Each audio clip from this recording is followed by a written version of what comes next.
আসসালামু আলাইকুম, স্বাগতম সবাইকে আমাদের ইএনটি ফাইনাল প্রো ভাইভা প্রিপারেশনের ভিডিওতে। আমরা জানি ইএনটির ভাইভাতে 4টা বক্স থাকে, ইয়ার, নোজ, থ্রট এবং নেকের একটা করে বক্স থাকে। প্রত্যেকটা থেকে আমাদের একটা করে কার্ড তুলতে হয়। তো আজকে আমরা থ্রটের একটা ইম্পর্টেন্ট টপিক নিয়ে আলোচনা করব, যেটা থেকে সবচেয়ে বেশি প্রশ্ন আমাদেরকে ধরা হয়, সেটা হলো টনসিল। এই টনসিল আমাদের ভাইবার পাশাপাশি শর্ট কেসেও থাকে ক্রনিক টনসিলাইটিস হিসেবে, এবং রিটেনে তো প্রশ্ন আসেই। তো বুঝতেই পারছি ইএনটি পরীক্ষা দিতে গেলে আমাদের টনসিল বাদ দিয়ে যাওয়ার কোনো উপায় নাই। তো আমরা শুরু করি। এখান থেকে আমাদের প্রিভিয়াস 2 ইয়ার্সে সিনিয়রদেরকে যে প্রশ্নগুলো ধরা হয়েছে তার মধ্যে প্রায় 50টার বেশি প্রশ্ন আমার কাছে আছে, এবং সেগুলো আজকে আমরা সলভ করার চেষ্টা করব। তো 50টা প্রশ্ন যদি এই টপিক থেকে আমরা পড়ি, আমার মনে হয় না যে এখান থেকে আর আটকানোর মতো কোনো প্রশ্ন বাকি থাকবে। তো একটা একটা করে প্রশ্ন পড়ার চাইতে আমি টোটাল টপিকটাকে কয়েকটা সেগমেন্টে ভাগ করেছি, 9টা সেগমেন্টে ভাগ করেছি, এবং প্রত্যেকটা সেগমেন্ট আমরা প্রথমে থিওরি আলোচনা করব। এমনভাবে আলোচনা করব যাতে প্রশ্নের উত্তর থিওরির মধ্যে চলে আসে এবং প্রশ্নগুলোর উত্তর তুমি নিজেই বলতে পারো, সাথে আমিও বলে দিব। আমাদের ফার্স্ট সেগমেন্ট অ্যানাটমি সম্পর্কে। তো টনসিলের অ্যানাটমি নিয়ে ক্লাস নিতে গেলে 1 ঘন্টা লেগে যাবে এটা সম্পর্কে। তো আমরা শুধু যেগুলো থেকে প্রশ্ন ধরা হয়েছে সেগুলোর সাথে রেলেভেন্ট অ্যানাটমি নিয়ে আলোচনা করব। এজন্য আমরা শুরু করছি ব্লাড সাপ্লাই দিয়ে। টনসিলের ব্লাড সাপ্লাই 5টা আর্টারির নাম আমাদের মনে রাখতে হয়, এবং এগুলোতে অনেক সময় প্যাচ লেগে যায় আমাদের। এই জন্য আমি এইভাবে মনে রাখি যে টনসিলের যেহেতু ব্লাড সাপ্লাই পড়ছি, তাহলে কি থাকবে, টনসিলার আর্টারি থাকবে। সাথে এটার উপরে কি থাকে, প্যালেট থাকে। টনসিলের উপরে প্যালেট থাকে, সামনে টাং থাকে এবং নিচে ফ্যারিংস থাকে। এই 3টা কথা আমাদের মনে রাখতে হবে। তাহলে উপরে যে প্যালেট থাকে, প্যালেট থেকে কি কি ব্রাঞ্চ আসবে, অ্যাসেন্ডিং প্যালাটাইন আর্টারি এবং ডিসেন্ডিং প্যালাটাইন আর্টারি। আর সামনে কি থাকে, টাং থাকে। তাহলে টাঙের পেছনে আসার জন্য ডর্সাল লিঙ্গুয়াল ব্রাঞ্চ আসবে লিঙ্গুয়াল আর্টারির। আর নিচে কি থাকে, ফ্যারিংস থাকে। তাহলে ফ্যারিংস থেকে উঠবে অ্যাসেন্ডিং ফ্যারেঞ্জিয়াল আর্টারির ব্রাঞ্চগুলা। তাহলে এইভাবে আমরা মনে রাখবো। এবং সাথে ডিসেন্ডিং প্যালাটাইন আর্টারিটা উপর থেকে যেহেতু নামছে, এটা নামবে ম্যাক্সিলারি আর্টারি থেকে, আর বাকিগুলো সব ফেসিয়াল আর্টারির ব্রাঞ্চ। অর্থাৎ টনসিলার আর্টারি এটাও ফেসিয়াল আর্টারির ব্রাঞ্চ, অ্যাসেন্ডিং প্যালাটাইন এটাও ফেসিয়াল আর্টারির ব্রাঞ্চ, আর এটা তো আগেই জানি যে ডর্সাল লিঙ্গুয়ালটা লিঙ্গুয়াল আর্টারির ব্রাঞ্চ। আর এখানে কোনো ব্রাঞ্চের কথা বলা নাই, অ্যাসেন্ডিং ফ্যারেঞ্জিয়াল আর্টারির ব্রাঞ্চগুলাই এখানে এসে সাপ্লাই দেয়। তাহলে এইভাবে আমরা কিন্তু কনসেপচুয়ালি জিনিসটাকে মনে রাখলাম, মুখস্থ করার কোনো বিষয় না। আর এগুলো সবই কিন্তু আসলে আলটিমেটলি এক্সটার্নাল ক্যারোটিড আর্টারির ব্রাঞ্চ। এরপর আমরা জানি ভেনাস ড্রেনেজ। ভেনাস ড্রেনেজ যায় হচ্ছে প্যারাটনসিলার ভেইনে, তারা প্লেক্সাস ফর্ম করে এবং আলটিমেটলি ইন্টারনাল জুগুলার ভেইনে ড্রেন করে। এরপরে আমরা নার্ভ সাপ্লাইটা দেখব। নার্ভ সাপ্লাই আসে গ্লসোফেরিঞ্জিয়াল নার্ভ থেকে এবং বিভিন্ন গ্যাংলিয়ন থেকে আসতে পারে। আমরা গ্লসোফেরিঞ্জিয়াল নার্ভটাই বলবো। এবং এটা কিন্তু আরো বিভিন্ন স্ট্রাকচারকে সাপ্লাই দেয়, যেগুলো আমরা আগেই পড়েছি। শুধু এখানে একটা স্পেশাল জিনিস মেনশন করি, সেটা হলো এটা কিন্তু ইয়ারেও সাপ্লাই দেয়। অর্থাৎ গ্লসোফেরিঞ্জিয়াল নার্ভের যে টিম্পেনিক ব্রাঞ্চ, সেটা কিন্তু কানে সাপ্লাই দেয়, যার জন্য টনসিলাইটিসের পেশেন্টের কিন্তু কানেও ব্যথা হয়, যেটা একটা রেফার্ড পেইন। এই জন্য এটাকে আমরা বলি রেফার্ড ওটালজিয়া। অর্থাৎ কানে কোনো প্যাথোলজি নাই, তারপরেও কানে ব্যথা হচ্ছে নার্ভ সাপ্লাইয়ের জন্য, এটাকে আমরা বলি রেফার্ড ওটালজিয়া। তো এটাও আমাদের জন্য খুবই গুরুত্বপূর্ণ। এরপর আমরা দেখব লিম্ফেটিক ড্রেনেজ। এখান থেকে লিম্ফেটিক ড্রেনেজ আলটিমেটলি যায় জুগুলো ডায়াগাস্ট্রিক লিম্ফ নোডে, যেটা আমাদের নেকের 7টা লেভেলের মধ্যে লেভেল 2 তে থাকে। এবং এটাকে কেন আমরা জুগুলো ডায়াগাস্ট্রিক বলি, কারণ এটা ইন্টারনাল জুগুলার ভেইন এবং পোস্টেরিয়র বেলি অফ ডায়াগাস্ট্রিক মাসেলের মাঝে থাকে। এই জন্য এটাকে আমরা জুগুলো ডায়াগাস্ট্রিক লিম্ফ নোড বলে থাকি। এটার লোকেশন অনেক সময় আমাদেরকে দেখাতে বলে, আমরা বলবো যে এটা হলো 1.25 centimetre below and behind the angle of ম্যান্ডিবলে থাকে, এবং এটা আমরা দেখাতে পারবো। তাহলে আমরা প্রশ্নগুলো দেখি। 4টা প্রশ্ন এখান থেকে আছে। আমরা ব্লাড সাপ্লাই বলেছি, এই ব্লাড সাপ্লাইটা আমাদের কেন জানা লাগবে, কারণ আমরা যখন অপারেশন করব তখন কিন্তু ব্লিডিং হতে পারে একটা কমপ্লিকেশন হিসেবে। তো তখন আমরা বিভিন্ন আর্টারি লাইগেট করে করে ব্লাড সাপ্লাইটা, ব্লিডিংটা বন্ধ করার চেষ্টা করি, এবং কোনোটাই যদি কোনোভাবেই যদি ব্লিডিং বন্ধ করা না যায়, সেই ক্ষেত্রে আলটিমেটলি আমরা কিন্তু এক্সটার্নাল ক্যারোটিড আর্টারিও লাইগেট করে ফেলি। তো এটা আমাদের আর্টারি সাপ্লাই নলেজ থেকে আমরা করে থাকি। নার্ভ সাপ্লাই আমরা বলেছি 9th ক্রিনিয়াল নার্ভ আর কোথায় সাপ্লাই দেয়, এখানে বিশেষ করে ইয়ার এর কথাটা মেনশন করব, রেফার্ড ওটালজিয়ার কথাটা। এবং জুগুলো ডায়াগাস্ট্রিক লিম্ফ নোড কোথায় থাকে এটা হাত দিয়ে দেখাতে পারবো, এবং কোথায় দেখেছি এটা দেখাতে পারবো। আর এটার নাম কেন জুগুলো ডায়াগাস্ট্রিক এটা কিন্তু আমরা বলে ফেলেছি। অ্যানাটমি পড়ার পরে আমাদের এটা যেহেতু শর্ট কেসে থাকে, শর্ট কেসে এটা স্যারকে কিভাবে প্রেজেন্ট করব এবং তখন স্যার আমাকে কি রেলেভেন্ট প্রশ্ন করতে পারে সেই রিলেটেড থিওরি এখন আলোচনা করব সেকেন্ড সেগমেন্টে। তো টনসিল, ক্রনিক টনসিলাইটিসের কার্ডিনাল ফিচার হিসেবে আমাদের 4টা পয়েন্টের কথা বলতে হয়। Tonsils are enlarged or atrophied, anterior pillars are congested, inspissated pus may come out when pressing over the anterior pillar, এবং jugulodigastric lymph nodes are enlarged, non tender।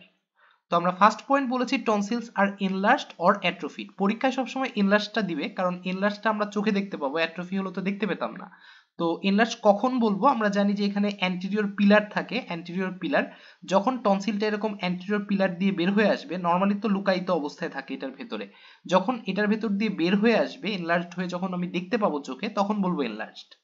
এবং এটার একটা গ্রেডিং আছে, দুইটা অ্যান্টেরিয়র পিলারের মাঝখানের যে জায়গা সেটার মধ্যে সে যদি 25% এর নিচে অকুপাই করে তাহলে গ্রেড 1, 25 to 50 হলে গ্রেড 2, 50 to 75 হলে গ্রেড 3 এবং 75 to 100 হলে বলা হয় গ্রেড 4। সেকেন্ড পয়েন্ট হলো অ্যান্টেরিয়র পিলারস আর কনজেস্টেড। কিভাবে বুঝবো কনজেস্টেড? সারাউন্ডিং স্ট্রাকচারের সাথে যখন আমরা কম্পেয়ার করব এটাকে একটু বেশি লাল মনে হবে। কেন এই কনজেশনটা হয়? ক্যাপিলারি ডায়ালাটেশনের জন্য। এরপরে থার্ড পয়েন্ট, ইনস্পিসেটেড পাস মে কাম আউট। এখানে মে কেন লিখেছি?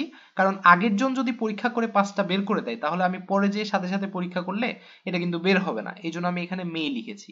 এখন পরীক্ষায় আমি বলবো কেম আউট, আর স্যার যদি জিজ্ঞাসা করে যে আসলেই কি বের হয়েছে, আমি যদি না পাই বলবো যে বের হয়নি, কারণ আগের জন এটা অলরেডি বের করে ফেলেছে। তো ইনস্পিসেটেড মানে কি? ইনস্পিসেটেড মানে হলো আমাকে চাপ দিয়ে এটাকে বের করতে হয়েছে। ফোর্থ পয়েন্ট হলো জুগুলো ডায়াগাস্ট্রিক লিম্ফ নোডস আর এনলার্জড নন টেন্ডার। এখানে কিন্তু এনলার্জড অবশ্যই থাকবে এবং নন টেন্ডার থাকবে। নন টেন্ডার আর কোথায় কোথায় হয়? Tubercular lymphadenopathy, metastatic lymph node এবং লিম্ফোমাতে।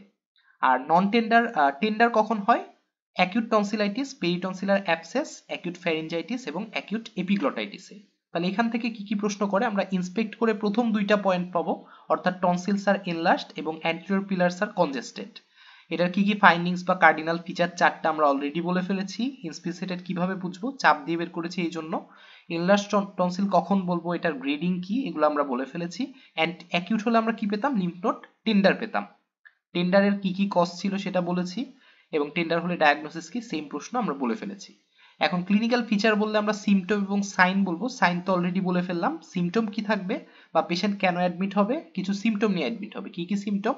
Recurrent attack of Soar throat or acute tonsillitis, chronic irritation in throat with calf, bad test বা হেলিটোসিস থাকতে পারে, কিংবা thick speech, difficulty in swallowing, কিংবা রাতের বেলা চোকিং স্পেল থাকতে পারে, যেহেতু এখানে একটা মেকানিক্যাল অবস্ট্রাকশন আছে, তো এটা ধিংরা থেকে সরাসরি ছবি হিসেবে দিলাম। এরপরে থার্ড সেগমেন্টে আমরা টাইপস এবং অর্গানিজম সম্পর্কে আলোচনা করব। শর্ট কেস এক্সামিনেশন করে আমরা তো ডায়াগনোসিস হিসেবে ক্রনিক টনসিলাইটিস পেয়েছি। তো টনসিলাইটিসের ক্লাসিফিকেশন যদি বলি, অ্যাকিউট এবং ক্রনিক। অ্যাকিউটের মধ্যে ক্যাটরাল, ফলিকুলার, প্যারেনকাইমেটাস, মেমব্রেনাস, এবং ক্রনিকের মধ্যে ফলিকুলার, প্যারেনকাইমেটাস এবং ফাইব্রয়েড। কি অর্গানিজম দিয়ে হয়? গ্রুপে বিটা হেমোলাইটিক স্ট্রেপ্টোকক্কাস, আরো এটাই মেন, এবং আরো কিছু ব্যাকটেরিয়া আছে যেমন স্টেফাইলোকক্কাস, হেমোফাইলাস ইনফ্লুয়েঞ্জি এবং নিউমোকক্কাস, এবং বিভিন্ন ভাইরাল কজ আছে। যেহেতু মেইন কজ হচ্ছে গ্রুপে বিটা হেমোলাইটিক স্ট্রেপ্টোকক্কাস, এই জন্য অ্যান্টিবায়োটিক কি হবে? পেনিসিলিন হবে, কারণ এটা পেনিসিলিনের প্রতি সেনসিটিভ। এছাড়া কি আছে? অ্যামোক্সিসিলিন এবং ক্ল্যাভলিনিক অ্যাসিড। তাহলে এখান থেকে কি প্রশ্ন জিজ্ঞাসা করে? টাইপস বা ক্লাসিফিকেশন, কোন অর্গানিজম দিয়ে হয়, বা অ্যাকিউট। অ্যাকিউট ক্রনিক আসলে মোটামুটি সেম অর্গানিজম দিয়েই হয়। অ্যাকিউটের কমপ্লিকেশন হিসেবেই তো আলটিমেটলি ক্রনিকটা আসে, ঠিক না? অ্যাকিউট টনসিলাইটিসের ট্রিটমেন্ট কি? আমরা বলেছি অ্যান্টিবায়োটিক দিব, সাথে বেড রেস্ট দিব, প্রচুর পানি খেতে বলবো, 7 থেকে 10 দিন অ্যান্টিবায়োটিক দিব, এবং কোন অ্যান্টিবায়োটিক ভালো সেটা কিন্তু আমরা বলে ফেলেছি। ফোর্থ সেগমেন্টে আমরা ইনভেস্টিগেশন কি দিব এবং কেন দিব সেটা জানার চেষ্টা করব। তো আমরা ক্লিনিক্যালি তো ডায়াগনোসিস করেই ফেলেছি এটা ক্রনিক টনসিলাইটিস। এখন আমরা অপারেশন করব, অর্থাৎ টনসিলেক্টমি করব আন্ডার জেনারেল অ্যানেস্থেসিয়া। তো এই জন্য জেনারেল অ্যানেস্থেসিয়া ফিটনেস দেখার জন্য আমরা কিছু ইনভেস্টিগেশন করব। সিবিসি উইথ ইএসআর করব, আগে অ্যানিমিয়া থাকলে কারেক্ট করে ফেলবো, এবং রেনাল ফাংশন দেখার জন্য ইউরিনারি সেরাম ক্রিয়েটিনিন করব, কার্ডিয়াক ফাংশন দেখার জন্য ইসিজি করব, চেস্ট দেখার জন্য চেস্ট এক্সরে পিএভিউ করব। এবং এখানে যেহেতু কমপ্লিকেশন হিসেবে প্রচুর ব্লিডিং হতে পারে, এই জন্য আগেই ব্লাড গ্রুপিং আরএইচ টাইপিং করে ব্লাড রেডি রাখবো, এবং অবশ্যই বিটিসিটি করব, কারণ কোনো পেশেন্টের লিভার ফাংশন অল্টার্ড থাকলে তার কিন্তু ভিটামিন কে ডিপেন্ডেন্ট ক্লটিং ফ্যাক্টরগুলো অ্যাক্টিভেটেড হবে না এবং বিটিসিটি প্রলং থাকবে। তখন ব্লিডিং হলে সেটা ঠিকঠাকভাবে খুব তাড়াতাড়ি স্টপ হবে না, প্রচুর ব্লিডিং হবে। এবং আরবিএস না, মানে ব্লাড গ্লুকোজ করে আমরা ডায়াবেটিস আছে কিনা দেখার চেষ্টা করব, এবং ডায়াবেটিস থাকলে তার ব্লিডিংও বেশি হবে, হিলিংয়েও ডিলে হবে, সমস্যা হবে। আর ডক্টর সেফটির জন্য তার এইচবিএসএজি করে রাখতে হবে। তো এই টেস্টগুলো আমরা করে রাখবো। তাহলে এখান থেকে কি প্রশ্ন আসে? ইনভেস্টিগেশন কি দিব এবং কেন দিব, এবং লিভারে প্রবলেম আছে এরকম একটা পেশেন্টের ব্লিডিং অফ হচ্ছে না অপারেশনের পরে, কেন হচ্ছে? কারণ তার লিভার ফাংশন অল্টার থাকার কারণে ভিটামিন কে ডিপেন্ডেন্ট ক্লটিং ফ্যাক্টরগুলো অ্যাক্টিভেট হচ্ছে না। এই জন্য আমরা কোন ইনভেস্টিগেশন মাস্ট করব? বিটিসিটি। এরপরে ফিফথ সেগমেন্টে আমরা কমপ্লিকেশন নিয়ে আলোচনা করব। অ্যাকিউট টনসিলাইটিসের কমপ্লিকেশন হিসেবে এটা আলটিমেটলি ক্রনিক টনসিলাইটিসের দিকে যেতে পারে উইথ রিকারেন্ট অ্যাকিউট অ্যাটাক। এছাড়াও এখানে পেরিটনসিলার অ্যাবসেস বা প্যারাফেরিঞ্জিয়াল অ্যাবসেস, কিংবা জুগুলো ডাইগ্যাস্ট্রিক লিম্ফ নোডের সাপুরেশন থেকে সার্ভাইকাল অ্যাবসেস, এগুলো হতে পারে, সাথে অ্যাকিউট ওটাইটিস মিডিয়া হতে পারে, রিউমেটিক ফিভার হতে পারে সেম অর্গানিজম দিয়ে, গ্রুপে বিটা হেমোলাইটিক স্ট্রেপ্টোকক্কাস, কিংবা এজিএনও হতে পারে যদিও এটা রেয়ার হয় বর্তমানে, কিংবা স্ট্রেপ্টোকক্কাস ভিরিডেন্স দিয়ে হলে সাব অ্যাকিউট ব্যাকটেরিয়াল এন্ডোকার্ডাইটিস হতে পারে। ক্রনিক টনসিলাইটিস থেকে পেরিটনসিলার অ্যাবসেস, প্যারাফেরিনজিয়াল অ্যাবসেস, এই ক্ষেত্রেও এটা হতে পারে, ইন্টারটনসিলার অ্যাবসেসও হতে পারে, টনসিলের ভিতরে স্টোন কিংবা সিস্ট ফর্মেশন হতে পারে, কিংবা ফোকাস অফ ইনফেকশন যে রিউমেটিক ফিভার, এজিএন কিংবা আই এবং স্কিন ডিসঅর্ডার করতে পারে। তাহলে আমাদেরকে কিন্তু কমপ্লিকেশন জিজ্ঞাসা করা হয়। সিক্স সেগমেন্টে আমরা সবচেয়ে গুরুত্বপূর্ণ টপিক ট্রিটমেন্ট নিয়ে আলোচনা করব। যেখানে আমরা আগের 5টা সেগমেন্ট মিলে 17টা প্রশ্ন পড়েছিলাম, সেখানে এই সেগমেন্টেই আরো 17টা প্রশ্ন আমরা পড়ে ফেলবো। তো ক্রনিক টনসিলাইটিসের ট্রিটমেন্ট হলো টনসিলেক্টমি আন্ডার জেনারেল অ্যানেস্থেসিয়া। আমাদেরকে জিজ্ঞাসা করা হয় যে টনসিলেক্টমি দেখেছো কিনা, আমরা বলবো হ্যাঁ দেখেছি। আমরা চেষ্টা করব পরীক্ষার আগে অবশ্যই এটা দেখে ফেলার, যাতে মিথ্যা কথা বলতে না হয়। এবং এটা কারা করে? সিএ রেজিস্টার স্যাররা করে, সিনিয়র স্যাররা এটা খুব একটা করে না। তো এটার জন্য কি কি মেথড আছে? কোল্ড মেথড আছে এবং হট মেথড আছে, এভাবেই বলতে হবে। এবং ডিসেকশন মেথড আছে কোল্ডের মধ্যে, এবং কবলেশন, এই দুইটা খুবই গুরুত্বপূর্ণ। আগে গিলোটিন মেথড করা হতো, তবে এটা বর্তমানে অবসোলেট হয়ে গেছে। হট মেথডের মধ্যে ইলেকট্রোকটারি, লেজার এবং রেডিও ফ্রিকোয়েন্সি আছে। পেশেন্ট কি পজিশনে থাকবে? রোজ পজিশনে থাকবে, অর্থাৎ পেশেন্ট সুপাইন পজিশনে থাকবে, নেক এক্সটেন্ডেড থাকবে বাই স্যান্ডব্যাগ আন্ডার দ্য শোল্ডার। এই রোজ পজিশনে আর কোন অপারেশন করা হয়? Thyroid operation. এবং সার্জন বসে থাকবে হেড এন্ডে, এবং হেডলাইট দিয়ে অপারেশনটা করা হবে। এবং প্রথমে পেশেন্টকে পজিশনিং করার পরে তাকে এন্ডোট্রাকিয়াল টিউব দিয়ে জেনারেল অ্যানেস্থেসিয়া দেওয়া হবে, এবং রোগীর মুখ ওপেন করা হবে by Boyle's Davis mouth gag with tongue blade. এরপর হাইপোফ্যারিংসে আমরা একটা ফ্যারিঞ্জিয়াল প্যাক দিব, যেটা অ্যাসপিরেশন প্রিভেন্ট করবে এবং অ্যানেস্থেটিক গ্যাসের ব্যাকফ্লোকে প্রিভেন্ট করবে। এরপরে একটা টনসিল হোল্ডিং ফরসেপস দিয়ে আমরা টনসিলের আপার পোলে ধরবো। এরপরে তাকে মিডিয়ালি এন্ড ডাউনওয়ার্ডস টান দিব। টান দেওয়ার পরে টনসিল এবং অ্যান্টেরিয়র পিলারের মাঝে যে মিউকোসাল ফোল্ড আছে সেখানে আমরা সিজর দিয়ে ইনসিশন দিব। তারপরে কাটা হয়ে গেলে আমরা টনসিলর ডিসেক্টর দিয়ে কাটবো এবং কাটার পরে বের করে নিয়ে আসবো। তো এই যে টনসিলেক্টমি অপারেশন, এটার ইন্ডিকেশন কি? রিকারেন্ট টনসিলাইটিস যদি হয়, বছরে 7 বার অথবা 2 বছরে 5 বার করে অথবা 3 বছরে 3 বার করে যদি হয়, কিংবা hugely enlarge tonsil causing mechanical obstruction, কিংবা one or more attacks of peritonsillar abscess, কিংবা unilateral enlargement of tonsil suspicious of malignancy, কিংবা কার্সিনোমা টনসিল, কিংবা chronic tonsillitis not responding to medical treatment, কিংবা এনলার্জড স্টাইলয়েড প্রসেস যখন more দেন 4 centimetre হয়ে যাবে, কিংবা obstructive sleep apnea থাকলে আমরা স্লিপ সার্জারির ক্ষেত্রে এটা করে থাকি। টনসিলের জন্য আমরা উপরের 6টা বলবো, এবং টনসিলের বাইরের কজেও কিন্তু আমরা 7 নম্বর এবং 8 নম্বর দেখতে পাচ্ছি, যেখানে টনসিলের কোনো সমস্যা নেই তারপরেও টনসিলেক্টমি করছি।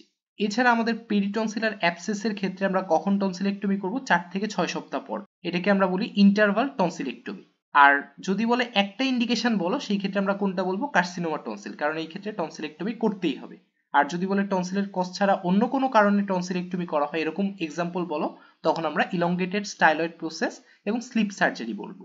আর এই পেশেন্টে কেন হতে পারে? এই পেশেন্টে ক্রনিক টনসিলাইটিস যেটা মেডিকেল ট্রিটমেন্টে রেসপন্ড করছে না, কিংবা দেখা যাচ্ছে যে তার রিকারেন্ট টনসিলাইটিস আছে, এরকম ওই পেশেন্টে যা থাকবে সেটা আমরা বলে ফেলবো। তাহলে আমরা টনসিলাইটিসের treatment tonsillectomy under general anaesthesia, টনসিলের অপারেশন দেখেছি, কোন স্যার করেছেন? CA registrar sir. কিভাবে করা হয় আমরা পড়েছি, এবং কি কি মেথড আছে এগুলো আমরা জানি। সার্জন হেড এন্ডে থাকে এবং পেশেন্ট থাকে রোজ পজিশনে। এই পজিশনে আমরা থাইরয়েড অপারেশনও করে থাকি। মুখের ভেতরে দেওয়া থাকে Boyle Davis mouth gag with tongue blade. এটার সাথে নর্মাল টাং ডিপ্রেসরের পার্থক্য হচ্ছে টাং ব্লেড সেরেটেড থাকে, বাট নর্মাল টাং ডিপ্রেসর সেরেটেড থাকে না। এটা আপার পোলে ধরা হয় এবং মিডিয়ালি ডাউনওয়ার্ড টান দিয়ে টনসিল এবং অ্যান্টেরিয়র পিলারের মাঝে যেই মিউকোসাল ফোল্ড আছে সেখানে আমরা ইনসিশনটা দিই। এবং টনসিলেক্টমির ইন্ডিকেশন কি কি আছে এবং এই পেশেন্টে কেন করা হচ্ছে এগুলো কিন্তু আমরা পড়ে ফেলেছি। এরপরে নেক্সট প্রশ্ন যে ইয়ার এক্সামিনেশন করব কিনা। হ্যাঁ, আমরা ইয়ার এক্সামিনেশনও করব, কারণ অটাইটিস মিডিয়া উইথ ইফিউশন থাকতে পারে পেশেন্টের, তখন টিএমটা বাল্জ থাকবে, অর্থাৎ টিম্প্যানিক মেমব্রেন বাল্জ থাকলে আমরা বুঝবো অটাইটিস মিডিয়া উইথ ইফিউশন। সেই ক্ষেত্রে কিন্তু আমাদেরকে একটা প্রশ্ন করা হয় যে টনসিল সাথে অ্যাডেনয়েড এবং সাথে অটাইটিস মিডিয়া উইথ ইফিউশন যদি থাকে তাহলে তুমি চিকিৎসা কি দিবা? সেই ক্ষেত্রে আমাদের চিকিৎসা হবে অ্যাডেনোটনসিলেক্টমি উইথ মাইরিঙ্গোটমি। সাথে আমরা গ্রোমেট ইনসারশন করতে পারি। গ্রোমেট কি জিনিস? সেটা একটা ভেন্টিলেশন টিউব। কখন আমরা গ্রোমেট দিব? আমরা জানি মাইরিঙ্গোটমি মানে হলো incision of tympanic membrane to aerate the middle layer অথবা to drain fluid from middle layer. তাহলে ইনসিশন দিলে যে ফ্লুইডটা বের হবে সেটা যদি থিক ফ্লুইড হয়, থিক সিক্রেশন হয়, তখন আমরা গ্রোমেট ইনসারশন করব। আর যদি থিন ফ্লুইড হয় তখন গ্রোমেট ইনসারশন করা আমাদের লাগবে না। এখান থেকে কেন আমরা অ্যাডেনোটনসিলেক্টমি তো করলাম, এই দুইটার মধ্যে আবার কোনটা আগে করব? অ্যাডেনয়েডেক্টমি আগে করব। কেন? কারণ অ্যাডেনয়েড অপারেশন একটা ব্লাইন্ড অপারেশন, যদিও বর্তমানে ব্লাইন্ড না, আগে ব্লাইন্ড ছিল, তারপরে আমরা বলবো যে এটা একটা ব্লাইন্ড অপারেশন, এই ক্ষেত্রে প্রচুর ব্লিডিং হওয়ার চান্স থাকে। এই জন্য এটা করার পরে আমরা কি করি? ন্যাসোফেরিঞ্জিয়াল প্যাক দিই এবং তারপরে দেখা যায় যে 10 মিনিটের মধ্যে দেখা যায় যে এটা ব্লিডিংটা স্টপ হয়। তো আমরা যদি আগে টনসিল করে তারপরে অ্যাডেনয়েড করতে যাই, তাহলে অ্যাডেনয়েড করার পরেও আমাকে প্যাক দিয়ে বসে থাকতে হবে ব্লিডিং হচ্ছে কিনা দেখার জন্য। কিন্তু যদি আমরা আগে অ্যাডেনয়েডটা করে ফেলি, তারপরে আমরা যখন ন্যাসোফেরিঞ্জিয়াল প্যাক দিব, তখন কিন্তু আমরা প্যাক দেওয়ার পরে টনসিলটা করতে পারবো। টনসিল করতে করতে দেখা যাবে যে 10 মিনিট হয়ে গেলে মোটামুটি ব্লিডিংটা স্টপ হয়ে যাবে। তো এই ক্ষেত্রে আমাকে আর অপারেশনের পরে ওয়েট করতে হবে না। এই জন্য আমরা আগে অ্যাডেনয়েড করব, তারপরে টনসিল করব, তারপরে সাথে কি করব? মাইলিঙ্গোটমি করব। এবং যদি থিক ফ্লুইড থাকে সেই ক্ষেত্রে আমরা গ্রোমেট ইনসারশন করব। এটা হলো এই তিনটা একসাথে থাকলে আমরা কি চিকিৎসা দিব সেটা আমরা বলে ফেললাম। টনসিলেক্টমির পাশাপাশি এখানে অ্যাডেনয়েডেক্টমি সম্পর্কেও প্রশ্ন করা হয়। আমরা জানি অ্যাডেনয়েডের রেডিওলজিক্যাল গ্রেডিং 4টা। যখন এটা নাসোফেরিংসে লেস দেন 25% কে ইনভলভ করে তখন সেটাকে গ্রেড 1 বলা হয়, 25 থেকে 50 পর্যন্ত গ্রেড 2, 50 থেকে 75 গ্রেড 3 এবং মোর দেন 75% হলে সেটাকে বলা হয় গ্রেড 4। তো আমরা কখন অ্যাডেনয়েডেক্টমি করব? যখন গ্রেড 4 থাকবে কিংবা গ্রেড 3 উইথ সিমটম যদি থাকে, যেমন recurrent sinusitis, obstructed sleep apnoea কিংবা রিকারেন্ট ওএমই যদি থাকে গ্রেড 3 এর সাথে, তখন সেটাকে আমরা অ্যাডেনয়েডেক্টমি করব। এই সময় পেশেন্টের পজিশন কেমন থাকবে? নিউট্রাল পজিশন থাকবে এবং তার হেডটা সার্জনের বাম হাতে সাপোর্টেড থাকবে এবং সার্জন ডান হাত দিয়ে কিউরেটটা ধরবে। তারপরে সে ব্লাইন্ডলি কিউরেটেজ করবে। বর্তমানে কিন্তু কিউরেটেজ ছাড়াও এন্ডোস্কোপিক মাইক্রোডিব্রাইডার কিংবা কবলেশন মেথডে আমাদের অ্যাডেনয়েডেক্টমি করা যায়। কবলেশন মানে এমন একটা প্রসিডিউর যেখানে কোয়াগুলেশন, কাটিং এবং ইরিগেশন একসাথে করা হয়। এই অপারেশনের কমপ্লিকেশন কি হতে পারে, অর্থাৎ অ্যাডেনয়েডেক্টমির কমপ্লিকেশন কি হতে পারে? হেমোরেজ হতে পারে, injury to pharyngeal end of Eustachian tube, ligament injury যেটাকে আমরা গ্রিজেল সিনড্রোম বলে থাকি, কিংবা পোস্টেরিয়র ফ্যারিঞ্জিয়াল ওয়ালের মাসেলের ইনজুরি হতে পারে। তো আমরা যখন দেখবো যে 10-15 মিনিটেও ব্লিডিং বন্ধ হচ্ছে না, তখন কিন্তু আমরা ন্যাসোফেরিঞ্জিয়াল প্যাকের পাশাপাশি একটা পিএনএস প্যাক দিতে পারি, অথবা এন্ডোস্কোপি সুবিধা থাকলে বাইপোলার দিয়ে পুড়িয়ে দিতে পারি, কিংবা বেলুন মেথডেও বন্ধ করার চেষ্টা করতে পারি। নেক্সট প্রশ্ন হচ্ছে টনসিলে আমাদের কি কি ক্যান্সার হয়? স্কোয়ামাস সেল কার্সিনোমা কিংবা লিম্ফোমা হতে পারে। এখানে লিম্ফোমা হবে। কোনটা বেশি হয়? Squamous cell carcinoma. কোনটা ভালো? লিম্ফোমা ভালো। 17-18 বছরের বাচ্চার কি ক্যান্সার হতে পারে টনসিলে? এইচপিভি দ্বারা কিন্তু এখানে স্কোয়ামাস সেল কার্সিনোমা হতে পারে। এটা ফিমেলে কি করে? সার্ভাইকাল ক্যান্সার করে, অর্থাৎ সার্ভিক্সে ক্যান্সার করে। টনসিলের কার্সিনোমা কি কি হয় আমরা বলেছি। এবং স্কোয়ামাস সেল কার্সিনোমা এবং লিম্ফোমা দেখতে কি রকম? স্কোয়ামাস সেল কার্সিনোমা কিন্তু কলিফ্লাওয়ার লাইক এবং লিম্ফোমা স্মুথ থাকে এবং টনসিল এনলার্জ থাকে। এরপরে কিছু রেলেভেন্ট জেনারেল নলেজ থেকে প্রশ্ন করতে পারে যে অ্যানেস্থেশিয়া কত নাম্বার ফ্লোরে, ডিপার্টমেন্ট হেডের নাম কি, সিলেট এমএজি ওসমানীর এমএজির ফুল ফর্ম কি, মোহাম্মদ আতাউল গনি ওনার বাসা কোথায়? সিলেটে, এবং উনি যেহেতু অবিবাহিত ছিলেন এই জন্য ওনার কোনো ছেলে মেয়ে ছিল না। এরপরে নেক্সট প্রশ্ন, অ্যানেস্থেশিয়া এই ক্ষেত্রে ইউজ করা হয় না, তাহলে বাচ্চার মুখ কিভাবে খোলা রাখবা? তো আমার জানা মতে এখানে তো জেনারেল অ্যানেস্থেশিয়া ইউজ করা হয়, ঠিক না? তো মুখ খোলার জন্য আমরা কি ইউজ করি? Boyle Davis mouth gag use করি। তো এই প্রশ্নটা একটু কনফার্ম হয়ে নিও। এরপরে 7th সেগমেন্টে আমরা কমপ্লিকেশনস অফ সার্জারি সম্পর্কে পড়বো। আমাদের ইমিডিয়েট কমপ্লিকেশন হিসেবে প্রত্যেকটা সার্জারির মতো এখানেও ব্লিডিং হতে পারে, প্রাইমারি হেমোরেজ, রিঅ্যাকশনারি হেমোরেজ। এরপরে ইনজুরি টু সারাউন্ডিং স্ট্রাকচার হতে পারে। কি কি সারাউন্ডিং স্ট্রাকচার আছে? Tonsillar pillar, uvula, soft palate, tongue, superior constrictor muscle, teeth, এগুলা।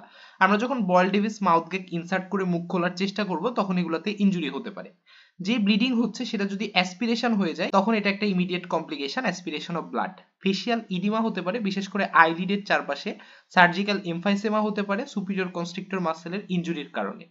ডিলেড কমপ্লিকেশন হিসেবে আমাদের সেকেন্ডারি হেমোরেজ হতে পারে, ইনফেকশন হতে পারে যেটা থেকে প্যারাফেরেঞ্জিয়াল অ্যাবসেস, ওটাইটিস মিডিয়া হতে পারে, লাঙে অ্যাটেলেকটেসিস লাং অ্যাবসেস হতে পারে, কিংবা সফট প্যালেট পিলার এগুলোতে স্কারিং হতে পারে। আমরা যদি ইনঅ্যাডিকুয়েট সার্জারি করে টনসিলার র্যামনেট রেখে আসি সেটাতে আবার বারবার করে ইনফেকশন হতে পারে, কিংবা আমরা যেহেতু প্যালাটাইন টনসিল কেটে ফেলছি সেটার রেসপেক্টে আমাদের কম্পেনসেটরি মেকানিজম হিসেবে লিঙ্গুয়াল টনসিলের হাইপারট্রফি হয়ে যেতে পারে। এটা একটা লেট কমপ্লিকেশন। তাহলে আমরা যে বললাম ব্লিডিং হবে, ব্লিডিং আমরা জানি 3 ধরনের হেমোরেজ হয়: প্রাইমারি হেমোরেজ, রিঅ্যাকশনারি হেমোরেজ এবং সেকেন্ডারি হেমোরেজ। ডিউরিং অপারেশন যেই হেমোরেজ হয় সেটাকে আমরা বলি প্রাইমারি হেমোরেজ। তো এখানে একটা প্যারাটনসিলার ভেইন থাকে, এটা থেকে ব্লিডিং হলে আমাদের প্রাইমারি হেমোরেজ হয়। অপারেশনের সময় যদি আমরা মাসেল ইনজুরি করি বা রাফ হ্যান্ডেলিং করি তখন প্রাইমারি হেমোরেজ হবে। এবং আমরা যেহেতু ওটিতেই আছি, আমরা সাথে সাথে অ্যাড্রেনালিন সোক করতে পারি, বাইপোলার কোয়াগুলেশনের মাধ্যমে ব্লিডিং বন্ধ করতে পারি, অথবা লাইগেশন করে দিতে পারি। কোনোটাই কাজ না করলে আমরা পিলার টু পিলার লাইগেশন পর্যন্ত করতে পারি। অপারেশনের পর থেকে 24 ঘন্টার মধ্যে ব্লিডিং হলে সেটাকে আমরা বলি রিঅ্যাকশনারি হেমোরেজ, যেটা ইউজুয়ালি 6 to 8 আওয়ার্স এর মধ্যে হয় due to slippage of ligature, dislodgement of clot, excessive কাফিং কিংবা sudden rise of blood pressure. তো এটা যে হচ্ছে এটা বোঝার জন্য আমরা কি করি, পেশেন্টকে রিপিটেডলি সোয়ালো করে patient dribbling of blood stained saliva হতে পারে কিংবা শকের ফিচার থাকতে পারে, টেকিকার্ডিয়া, হাইপোটেনশন এগুলো। এবং থ্রট এক্সামিনেশন করলে আমরা টনসিলার ফসাতে ব্লাড ক্লট বা ব্লিডিং পেতে পারি। তো দেখেই যাতে আমরা বুঝতে পারি এই জন্য পেশেন্টকে আমরা টনসিলার পজিশনে রাখবো। তার ফেস থাকবে টুয়ার্ডস দ্য নার্সিং স্টেশন এবং সে ল্যাটারাল পজিশনে লাই করবে, কোনো পিলো থাকবে না। পিলোটা থাকবে দুইটা পায়ের মাঝখানে, উপরের পা ফ্লেক্স থাকবে, নিচের পা এক্সটেন্ডেড থাকবে। এইভাবে এমন ভাবে রাখবো যাতে নার্স দেখেই বুঝতে পারে যে তার ব্লিডিং হচ্ছে। তো যদি ব্লিডিং হয় সেই ক্ষেত্রে আমার করণীয় কি হবে, আমরা ভাইটালস দেখবো। সে যদি শকে থাকে আমরা শকের ম্যানেজমেন্ট করব, ফ্লুইড দিব, ব্লাড আনতে পাঠাবো, আগেই গ্রুপিং করা আছে অপারেশনের আগে। তো আমরা সরাসরি ব্লাড আনতে পাঠাবো, হাইড্রোজেন পারঅক্সাইড দিয়ে মাউথ ওয়াশ করতে বলবো, গার্গেল করতে বলবো। এটার দুইটা ফাংশন, এটা ব্লিডিং বন্ধ করতে পারে হাইপার কোয়াগুলেন্ট হিসেবে, এবং ব্যাকটেরিসিডাল ফাংশনও কিন্তু আছে। আর তারপরেও যদি ব্লিডিং বন্ধ না হয় সেই ক্ষেত্রে আমাদের কি করতে হবে, ক্লটটাকে রিমুভ করতে হবে। আমি সিএসআর কে কল দিব এবং ক্লটটাকে রিমুভ করার চেষ্টা করব। উনি এসে করতে পারে, অথবা আমি যদি পারি আমিও ব্লাড ক্লট রিমুভ করব। কেন রিমুভ করব, কারণ ব্লাড ক্লট থাকলে আমাদের মাসেল কন্ট্রাকশন করতে পারে না, ফলে ব্লিডিং স্টপ হয় না। ক্লট রিমুভ করার পরে মাসেল কন্ট্রাকশন করে ব্লিডিং স্টপ হয়। তো এরপরেও যদি আমাদের না কমে সেই ক্ষেত্রে আমরা কি করব, রোগীকে ওটিতে পাঠাবো। অর্থাৎ রোগীকে ওটিতে পাঠাবো, ওটি স্টাফকে ইনফর্ম করবো, অ্যানেস্থেশিয়া অ্যারেঞ্জ করবো এবং সব ড্রাগ ঠিকঠাক আছে কিনা অ্যাজ অ্যান ইন্টার্ন ডক্টর আমি এগুলো ঠিকঠাক করে দেখে নিব। তারপরে রোগী যখন ওটিতে যাবে আবার আগের মতো আমরা জানি যে তাকে অ্যানেস্থেশিয়া দিয়ে আমাদের বাইপোলার কোয়াগুলেশন বা লাইগেশন, না হলে পিলার টু পিলার লাইগেশন করতে পারি। এটাতেও যদি কাজ না হয় সেই ক্ষেত্রে আমরা এক্সটার্নাল ক্যারোটিড আর্টারি লাইগেশন করতে পারি, কারণ সবগুলো তো আলটিমেটলি এক্সটার্নাল ক্যারোটিড আর্টারির ব্রাঞ্চ। তো এটা করলেও খুব একটা সমস্যা হবে না, কারণ আমাদের কোল্যাটারাল সার্কুলেশন আছে। তাহলে আমরা সবচেয়ে লাইফ থ্রেটেনিং যে কমপ্লিকেশন রিঅ্যাকশনারি হেমোরেজ সেটার ম্যানেজমেন্ট সম্পর্কে পড়ে ফেললাম। এবং এটা যেহেতু লাইফ থ্রেটেনিং এই জন্য আমরা 24 ঘন্টা কিন্তু পেশেন্টকে বাড়িতে ছেড়ে দিই না, 24 ঘন্টা মনিটরিং এ রাখি। এরপরে বাড়িতে ছেড়ে দেওয়ার পরে অর্থাৎ 24 ঘন্টার পরে আপ টু হিলিং পর্যন্ত যে হেমোরেজ হয় সেটাকে আমরা বলি সেকেন্ডারি হেমোরেজ। এটা কমনলি 5 থেকে 10 দিনের মধ্যে হয়ে থাকে। কেন হয়ে থাকে, ইনফেকশনের জন্য। ইনফেকশন কেন হবে, আমি তো প্রচুর অ্যান্টিবায়োটিক দিয়েছি, তারপরেও কেন ইনফেকশন হবে, তার হয়তো সেই অ্যান্টিবায়োটিকের রেজিস্ট্যান্স আছে এই জন্য, অথবা সে খুব একটা হাইজিন মেনটেন করেনি, কিংবা তার আমি ওষুধ দিয়েছি কিন্তু সে সেটা খায়নি, অর্থাৎ তার কমপ্লায়েন্স কম। এগুলোর কারণে কিন্তু তার আবার ইনফেকশন হয়ে ব্লিডিং হতে পারে। তো এরকম একটা পেশেন্ট আমি যেহেতু ছুটি দিয়ে দিয়েছি, সে সবার আগে উপজেলাতে যাবে অথবা মেডিকেল অফিসারের কাছে আসবে। তো এরকম ক্ষেত্রে উপজেলাতে যদি আমি থাকি তাহলে সাথে সাথে তাকে একটা ব্রড স্পেকট্রাম অ্যান্টিবায়োটিক দিয়ে দিব, আইভি ফ্লুইড দিব এবং টারশিয়ারি হসপিটালে রেফার করে দিব। আর যদি এখানে সরাসরি আসে ইন্টার্ন ডক্টর হিসেবে আমি কি করব, ব্লাড ড্র করে ক্রস ম্যাচিং এ পাঠাবো, ফ্লুইড দিয়ে দিব। তারপরে অ্যান্টিবায়োটিক বলার আগে আমাদের কিন্তু অবশ্যই থ্রট সোয়াব ফর সিএস করতে হবে। কেন, কারণ আমরা তো জানি যে এটার কজ হিসেবে কি আছে, ইনফেকশন। ইনফেকশন কেন হয়েছে, হয়তো অ্যান্টিবায়োটিক রেজিস্ট্যান্সের জন্য হয়েছে। এই জন্য আমরা থ্রট সোয়াব নিয়ে আমরা কালচার করতে পাঠাবো যে তার সেনসিটিভ নাকি রেজিস্ট্যান্স। এবং সোয়াবের রেজাল্ট আসার জন্য আমি 2 দিন অপেক্ষা করব না, আমি কিন্তু এম্পিরিক্যালি একটা ব্রড স্পেকট্রাম অ্যান্টিবায়োটিক ইনজেক্টেবল হিসেবে সাথে সাথেই দিয়ে ফেলবো। এখন রিপোর্ট আসার পরে যদি দেখি সেনসিটিভ তাহলে তো ভালো, আর যদি দেখি সেনসিটিভ না সেই ক্ষেত্রে কিন্তু সেটাকে আবার চেঞ্জ করে দিতে হবে। পেশেন্টকে ওরাল হাইজিন মেনটেন করতে বলবো, মাউথ ওয়াশ গার্গেল করতে বলবো। ব্লিডিং তারপরেও যদি বন্ধ না হয় সেই ক্ষেত্রে কিন্তু আবার আগের মতো অ্যাড্রেনালিন কোয়াগুলেশন এবং লাইগেশন পর্যন্ত আমরা করতে পারি। এরপর আমরা পোস্ট অপারেটিভ ম্যানেজমেন্ট দেখে ফেলি। পোস্ট অপারেটিভ ম্যানেজমেন্টের মধ্যে আমরা পেশেন্টকে প্রথম 4 ঘন্টা নাথিং বাই মাউথ দিব এবং 4 ঘন্টা পরে ice cream, cold milk, cold water এরকম কিছু খেতে বলবো, ঠান্ডা কিছু, যেটা তার ভ্যাজো কনস্ট্রিকশন করবে। আর প্রথমে 4 ঘন্টা খুবই ইম্পর্টেন্ট, এই সময় পেশেন্টকে ক্লোজ মনিটরিং এ রাখতে হবে, তার pulse, blood pressure, respiratory rate এগুলো মনিটর করতে হবে। এছাড়া তাকে অ্যান্টিবায়োটিক, পেইন কিলার, অ্যান্টি আলসারেন্ট এগুলো দিতে হবে, পেনের জন্য সাপোজিটরি দিতে পারি, এবং মাউথ ওয়াশ করতে বলবো, গার্গল করতে বলবো বারবার, ওরাল হাইজিন মেনটেন করতে বলবো এবং বলবো বারবার করে আপনি ঢোক গিলবেন, কারণ ঢোক গিলে কিন্তু মাসেল কন্ট্রাক্ট করে। এখন তারপরেও সে পেনের জন্য হয়তো ঢোক গিলবে না, এই জন্য আমি তাকে ভিটামিন সি দিব, যেটা চুষে খেলে তার মাসেল কন্ট্রাক্ট করবে এবং ওন্ড হিলিং হবে। এরপরে আমি এই অর্ডারটা দিয়ে তাকে পোস্ট অপারেটিভ রুমে পাঠাবো এবং আগেই বলেছি তার পজিশনটা হবে টনসিলার পজিশন, অর্থাৎ সে ল্যাটারাল পজিশনে লাই করবে, তার কোনো পিলো থাকবে না, পিলোটা থাকবে দুইটা পায়ের মাঝখানে, ওপরের পা ফ্লেক্স থাকবে, নিচের পা এক্সটেন্ডেড থাকবে এবং তার face towards the nursing station থাকবে, যেন নার্স দেখেই বুঝতে পারে যে তার ব্লিডিং হচ্ছে নাকি হচ্ছে না। এভাবে আমরা একদিন ধরে দেখবো তার কোনো রিয়াকশনারি হেমোরেজ হয় কিনা, আর একদিন পরে আমরা তাকে ডিসচার্জ দিয়ে দিতে পারি। অ্যান্টিবায়োটিক আগে দিচ্ছিলাম ইনজেক্টেবল, এখন ওরাল দিব, পেইন কিলার, ওমেপ্রাজল, মাউথওয়াশ এগুলো সব দিয়ে দিব, ভল্টালিন সাপোজিটরি দিতে পারি পেইনের জন্য। আর তাকে অ্যাডভাইস দিব বেশি করে পানি খাবেন, ওরাল হাইজিন মেনটেন করবেন, বারবার করে ঢোক গিলবেন এবং নরম খাবার খাবেন। তো দেখো এখান থেকে কি কি প্রশ্ন এসেছে, কি কি কমপ্লিকেশন আমরা বলেছি, রিয়াকশনারি হেমোরেজের ডেফিনেশন, কজ এবং এটা কিভাবে ম্যানেজ করব, সেকেন্ডারি হেমোরেজের কজ ম্যানেজমেন্ট, এগুলো সব আমরা বলে ফেলেছি। এবং একটা সিনারিও দেয়া থাকে যে উপজেলাতে একটা পেশেন্ট এসেছে তোমার কাছে টনসিল অপারেশনের 15 দিন পর, তার মানে এটা কি সেকেন্ডারি হেমোরেজ। কেন হচ্ছে? কারণ তার ইনফেকশন বা অ্যান্টিবায়োটিক রেজিস্ট্যান্স আছে। এই যে সে তো অ্যান্টিবায়োটিক পেয়েছে, তারপরেও কেন হচ্ছে? কারণ তার অ্যান্টিবায়োটিকে রেজিস্ট্যান্স আছে। তাহলে কি ম্যানেজমেন্ট দিব এটা আমরা বলেছি, কজ কি সেটা বলেছি, এবং পোস্ট অপারেটিভ ম্যানেজমেন্ট কি হবে, অপারেশনের পরে কোন পজিশন হবে, টনসিলার পজিশন, এগুলো কিন্তু আমরা বলে ফেলেছি। তাহলে আমরা টনসিলাইটিস রিলেটেড বেসিক প্রশ্নগুলো সলভ করে ফেলেছি। এখন টনসিলাইটিসের কমপ্লিকেশন আমরা একটা পড়েছিলাম পেরিটনসিলার অ্যাবসেস, সেটা সম্পর্কে এই সেগমেন্টে আলোচনা করব। ক্রনিক টনসিলাইটিসের পেশেন্ট তো ম্যাক্সিমাম সময় বাসায় থাকে, মাঝে মাঝে সে আমাদের কাছে আসে অ্যাকিউট টনসিলাইটিস নিয়ে কিংবা পেরিটনসিলার অ্যাবসেস নিয়ে। এখন স্যার অনেক সময় বলতে পারে যে পেশেন্ট তোমার কাছ থেকে একটু দূরে দাঁড়িয়ে আছে, এখন তুমি জাস্ট একটা প্রশ্ন করেই কনফার্ম করে ফেলো যে এটা কি অ্যাকিউট টনসিলাইটিস নিয়ে এসেছে নাকি পেরিটনসিলার অ্যাবসেস নিয়ে এসেছে। তাহলে আমরা কি প্রশ্ন করব যে এটা কি ইউনিল্যাটারাল নাকি বাইল্যাটারাল, অর্থাৎ তার ব্যথাটা কোন পাশে। সে আমাদের কাছে ঠোঁট নিয়ে আসবে, ঠোঁট পেন নিয়ে আসবে, আমরা জিজ্ঞাসা করবো এটা কি এক পাশে ব্যথা নাকি দুই পাশে ব্যথা। যদি এক পাশে ব্যথা হয় তাহলে পেরিটনসিলার অ্যাবসেস, যেটা বাচ্চাদের বেশি হয়। আর যদি বাইলেটারাল পেইন থাকে, থ্রোট পেইন, সেটা আমরা চিন্তা করব অ্যাকিউট টনসিলাইটিস হিসেবে। কিংবা আরো একটা সিনারিও জিজ্ঞাসা করতে পারে যে অ্যাকিউট টনসিলাইটিসের পেশেন্টকে তুমি চিকিৎসা দিলা, তার 3 দিন পরে ব্যথা বেড়ে গেলে সেটার কারণ কি হতে পারে? সেটার কারণ হতে পারে পেরিটনসিলার অ্যাবসেস। তাহলে পেরিটনসিলার অ্যাবসেস জিনিসটা কি? Collection of pass in the peritonsillar space. তাহলে এটা কোথায় হয়? পেরিটনসিলার স্পেসে হয়। এটা কার কার মাঝখানে থাকে? ক্যাপসুল এবং সুপিরিয়র কনস্ট্রিক্টর মাসেলের মাঝখানে। এটার বাউন্ডারিটা অনেকটা এরকম যে সামনের দিকে থাকে প্যালাটোগ্লসাল আর্চ এবং প্যালাটোগ্লসাস মাসেল, পেছনে থাকে প্যালাটোফ্যারিঞ্জিয়াল আর্চ এবং প্যালাটোফ্যারিঞ্জিয়াস মাসেল, উপরের দিকে থাকে আমাদের প্যালেট, সফট প্যালেট, যেখানে দুইটা আর্চ মিট করে, এবং নিচের দিকে থাকে dorsal surface of posterior 1/3 of the tongue. তাহলে এরকম একটা পেশেন্টকে আমরা কিভাবে ট্রিট করব? যে কোনো অ্যাবসেসের ট্রিটমেন্ট হচ্ছে ইনসিশন এন্ড ড্রেনেজ। তাহলে এখানেও তার ব্যতিক্রম না, আমরা ইনসিশন এন্ড ড্রেনেজ করব under local anaesthesia followed by injectable antibiotic, যেহেতু আমাদেরকে ইনফেকশনটা কন্ট্রোল করতে হবে। তাহলে পেশেন্টকে আমরা বসিয়ে রাখবো, সার্জন সামনে বসবে এবং সামনে একটা গামলা দিব। ইনসিশন এন্ড ড্রেনেজের ইনসিশনটা আমরা কোথায় দিব? একটা বলা হয় মোস্ট বালজিং পয়েন্টে, তবে এটা একটু সমস্যা যে মোস্ট বালজিং পয়েন্ট আবার কোনটা এটা আইডেন্টিফাই করাটা একটু টাফ। এই জন্য আমরা কি করি, দুইটা ইমাজিনারি লাইন টানি, একটা ইভিউলার বেস বরাবর একটা হরাইজন্টাল লাইন টানি এবং একটা অ্যান্টেরিয়র পিলার বরাবর ভার্টিক্যাল লাইন টানি। এই দুইটা যেখানে মিট করে তাদের জাস্ট ল্যাটারালি আমরা একটা ইনসিশন দিব এবং ড্রেনেজ করব। ইনসিশনটা আমরা কি দিয়ে দিই? 11 নাম্বার বিপি ব্লেড দিয়ে ইনসিশনটা দিয়ে থাকি।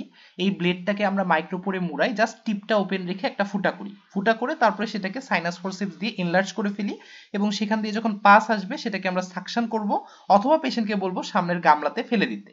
এবং পরের দিনে আবার যদি পাস কালেকশন হয় সেই ক্ষেত্রে আমরা ওই ইনসিশনের জায়গাটা আবার একটু ডাইলেট করি সাইনাস ফোরসেপস দিয়ে এবং কালেকশন জমা হয়েছে কিনা দেখি। যদি কালেকশন জমা হয় সেটাকে একটু ডাইলেট করে পাসটাকে আরো একবার ড্রেন করে ফেলি। সে যেহেতু হসপিটালে ভর্তি আছে আমরা এটা পরের দিন করতে পারবো। আর অ্যাডভাইস কি থাকবে? 4 থেকে 6 সপ্তাহ পরে সে আবার টনসিলেক্টমি করবে, যেটাকে আমরা বলি ইন্টারভাল টনসিলেক্টমি। তাহলে এখান থেকে কি কি প্রশ্ন আসে, যেটার আরেকটা নাম কি? পেরিটনসিলার অ্যাবসেসের আরেকটা নাম হলো কুইনজি, QUINSY। এটা কোথায় হয়? আমরা বলেছি পেরিটনসিলার স্পেসে। ডেফিনেশন, পেরিটনসিলার স্পেসের বাউন্ডারি, এগুলো বলে ফেলেছি। কিভাবে অ্যাকিউট এবং পেরিটনসিলার অ্যাবসেসকে আমরা আলাদা করব, ইউনিল্যাটারাল নাকি বাইল্যাটারাল, এটা আমরা বলে ফেলেছি। দূর থেকেই কিভাবে আমরা আলাদা করব। ট্রিটমেন্ট বলেছি, কোথায় ইনসিশন দিব, নেক্সট দিনে কি করব, অ্যাডভাইস কি দিব, এবং একজন পেশেন্ট যদি আমাদের ইউনিল্যাটারাল থ্রোট পেইন নিয়ে আসে, ফিভার এবং হিস্ট্রি অফ রিকারেন্ট টনসিলাইটিস থাকে, তাহলে আমাদের ডায়াগনোসিস হবে পেরিটনসিলার অ্যাবসেস। পেরিটনসিলার অ্যাবসেসের মতো আরো একটা নেক অ্যাবসেস হলো রেট্রোফ্যারিঞ্জিয়াল অ্যাবসেস। এই জন্য আমরা এটা 9th সেগমেন্টে আলোচনা করে ফেলছি। Abscess in the retropharyngeal space which is due to supporting retropharyngeal lymph nodes following upper respiratory tract infection, এটাকে আমরা retropharyngeal abscess বলে থাকি। এটা কাদের ক্ষেত্রে কমনলি হয়? বাচ্চাদের ক্ষেত্রে, ইউজুয়ালি লেস দেন 3 ইয়ার্স এর বাচ্চাদের। এটা দুই ধরনের, অ্যাকিউট এবং ক্রনিক। অ্যাকিউটটা কমনলি 1 থেকে 3 বছরের মধ্যে হয়, যখন তার উইনিং পিরিয়ড চলে, কারণ তখন ওরাল ইনজুরির চান্স বেশি থাকে, যার জন্য ইনফেকশন হয়ে অ্যাবসেস হওয়ার চান্স কিন্তু বেশি থাকে। আর ক্রনিকটা মেইনলি টিবির জন্য হয়। তো টিবি ওই সময় 3 বছরের চাইতে কম বয়সী বাচ্চাদের, বিশেষ করে ইনফ্যান্ট এবং ইয়াং চিলড্রেনের হতে পারে। তো টিবি হলে সেখান থেকে সার্ভাইকাল স্পাইনে ক্যারিস হতে পারে, কিংবা ডিপ সার্ভাইকাল লিম্ফ নোডের যে টিবি সেটা কিন্তু রেট্রোফেরেঞ্জিয়াল লিম্ফ নোডে ছড়ায় পড়লে সেখান থেকে অ্যাবসেস হতে পারে। তাহলে আমরা কি ইনভেস্টিগেশন করব? ইম্পর্টেন্ট ইনভেস্টিগেশন হচ্ছে এক্স-রে নেক সফট টিস্যু ল্যাটারাল ভিউ। এটা অ্যাকিউট কেসে আমরা রেট্রোফেরেঞ্জিয়াল স্পেসটা এনলার্জড পাবো, অর্থাৎ প্রিভার্টিব্রাল শ্যাডো ওয়াইডেনিং হবে, এবং possibly even the presence of gas পেতে পারি, কিংবা ফ্লুইড লেভেল পেতে পারি। আর ক্রনিক কেসে আমরা সার্ভাইকাল স্পাইনে ক্যারিস পাবো, অথবা ক্রনিকটা যেহেতু টিবির জন্য হয় এই জন্য আমরা এএফবি ডিটেক্ট করতে পারি in the aspirate or sputum. Treatment কি দিব? Incision and drainage. অ্যাকিউট কেসে ওরাল ক্যাভিটি দিয়ে এবং ক্রনিক কেসে নেক দিয়ে আমরা অ্যাপ্রোচ করব, এবং অ্যাকিউটের ক্ষেত্রে সিস্টেমিক অ্যান্টিবায়োটিক অ্যানালজেসিক দিব, ক্রনিক কেসে অ্যান্টিটিউবারকুলার কেমোথেরাপি দিব। আর অ্যাকিউট কেসে যদি ল্যারিঞ্জিয়াল ইডিমার জন্য রেসপিরেটরি ডিস্ট্রেস হয় সেই ক্ষেত্রে আমরা ট্রাকিওস্টমি করতে পারি। ক্রনিক কেসে যেহেতু সার্ভাইকাল স্পাইনে ক্যারিস আছে এই জন্য সার্ভাইকাল সাপোর্টের জন্য ইমোবিলাইজেশন অফ নেক দিতে পারি বাই কলার অ্যান্ড কাফ, এবং অবশ্যই স্পাইন ফিক্সেশনের জন্য অর্থোপেডিক কনসালটেশন করা লাগবে। তাহলে এখান থেকে কি কি প্রশ্ন আসে? যে রেট্রোফেরেঞ্জিয়াল অ্যাবসেস কোথায় হয়, কাদের হয়, এগুলো আমরা বলেছি। রেট্রোফেরেঞ্জিয়াল স্পেসে হয়, ইউজুয়ালি 3 ইয়ার্স এর কম বয়সী বাচ্চাদের ক্ষেত্রে হয়ে থাকে। ক্রনিকটা টিবির জন্য হয়ে থাকে। কি ইনভেস্টিগেশন দিব, এক্স-রেতে কি ফাইন্ডিংস পাবো, এবং ট্রিটমেন্ট কি করব, এগুলো আমরা বলে ফেলেছি।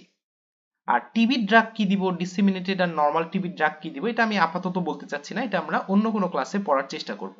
এছাড়া এজিএন এর মেকানিজম কি, একটা উপজেলা হেলথ কমপ্লেক্সে কি কি অপারেশন হয়, টনসিলেক্টমি করতে কত টাকা লাগে, কিংবা আমরা যেহেতু অ্যাডেনয়েড সম্পর্কেও কিছুটা কথা বলেছি, অ্যাডেনয়েড ফেসিসের ফিচার কি, এগুলো পরীক্ষাতে ধরা হয়। এগুলো সম্পর্কে আমি বলতে চাচ্ছি না, আমরা নিজেরা পড়ে ফেলতে পারবো।